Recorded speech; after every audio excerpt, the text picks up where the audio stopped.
Alright everyone, we're back with some Sage, here with part 2 of the indie games. The first game is Art Attack, and it's like one of those Gradius spaceship games. So you're controlling this kid on some floating object, and you shoot hearts at your enemies, and you'll gain power-ups as you progress through the level.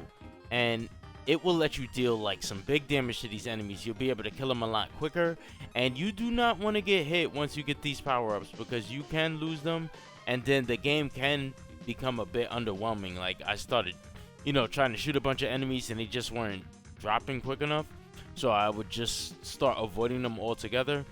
But overall, it was a nice experience with a unique art style, and I will say personally, I think I could get more enjoyment from watching someone else play this game rather than playing it myself.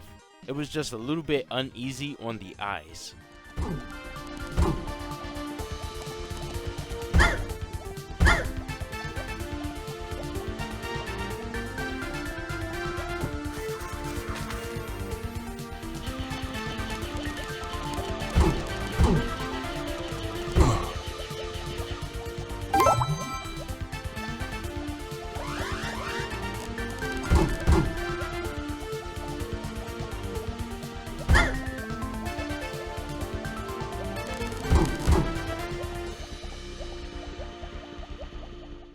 The next game is Astropods Starside Clays, and it's a 2D platformer that feels like Mega Man X mixed with a bit of Shovel Knight. So you can dash, kick off walls to advance in the stage, and there will be enemies around that you can attack and hit with combos, and I wasn't a fan of the combat in this game at first, so I was just trying my best to avoid all the enemies when I could. And shortly after, playing through the level, I got a prompt telling me to press select to switch characters, and the second character's combat was more to my liking. They didn't do as much damage, but they had more finesse. Like, they were faster and they had better combos. So the game was pretty good. I played up until I beat the first boss, who looked like some sort of like an Angry Bird parody. And this game also has controller support, if you couldn't tell from watching this video. So this one is really great. I recommend it.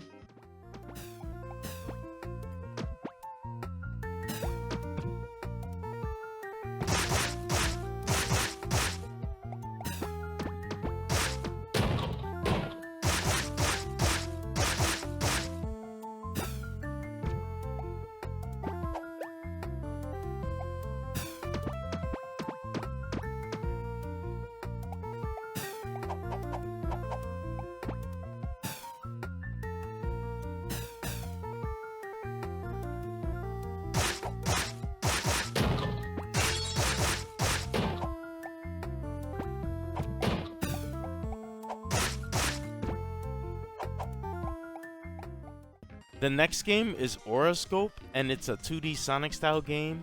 You run, pick up speed, and you could do a dive move that lunges you forward, and you could gain a lot of momentum when doing so. So you can also hold down when going down slopes to start rolling, and when this happens you can bump into enemies to knock them out. So the game has controller support, so it was pretty comfortable to play with all the platforming that's going on in this game. So there are times when you need to go to a certain area to hit the R trigger and cause new platforms to appear, and you can use those platforms to advance in the stage. So there's also some star points placed in the game, and I think these work as checkpoints. I couldn't really say because I didn't die when I was playing this demo, but if you hit the R trigger while you're standing at one, you can actually switch characters. So the second character is like a female, and she plays pretty similar to the boy, except the girl was much slower, so I assume she was stronger. The game is really polished, so I recommend this one.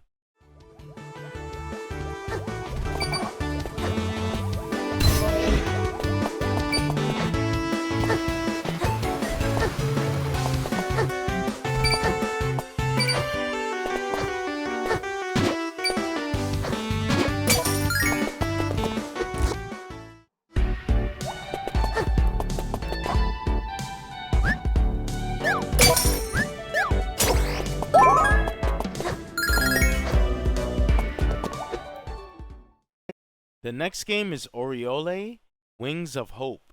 And I liked this game as soon as I saw the title screen. It has the two main characters falling from the sky, and it's got this nice peaceful music playing. And I'm a really big fan of the art style. So the character's voice acting is also really good, even though they don't say much, it's just a bunch of single words and grunts. So the game has you playing as this Halo, and it has this bow and arrow type of gameplay feel to it, where you hold down a button to take aim. You hold down a button to like pull back, and then you take aim, and then you release it to launch the Halo to your desired direction. And you can do other actions as well, like double jump, stomp, and a dash move that looks very similar to the super peel out.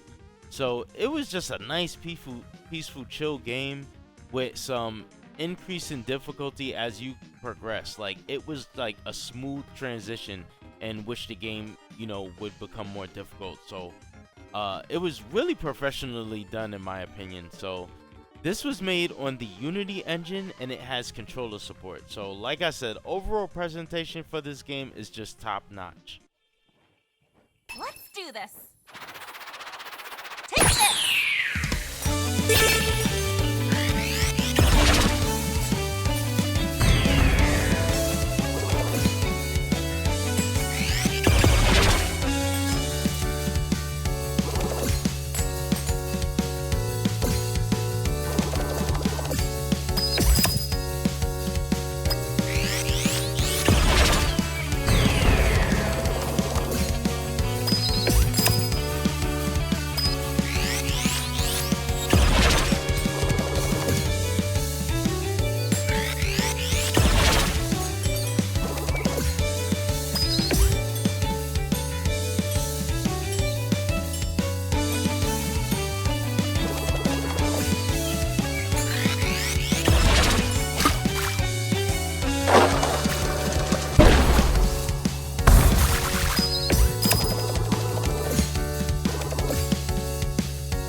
So the next game up is Balloon to the Moon, and this game looks like it's from the Atari days, although it ran pretty smoothly.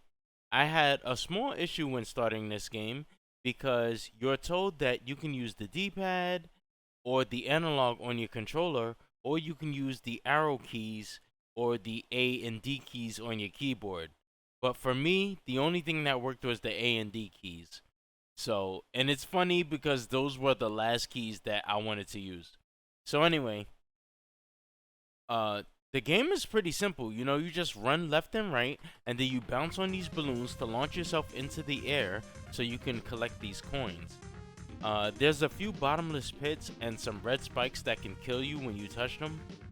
And I gave up shortly after playing this game because I needed to collect 5 elixirs so that I can jump higher, and you needed to jump higher to proceed to the next area in the game, and I just couldn't be bothered with that. So I thought that it was a nice nod to retro gaming, not in the most exciting way, but I think the game overall is still played well. You were still able to cut it on and play it.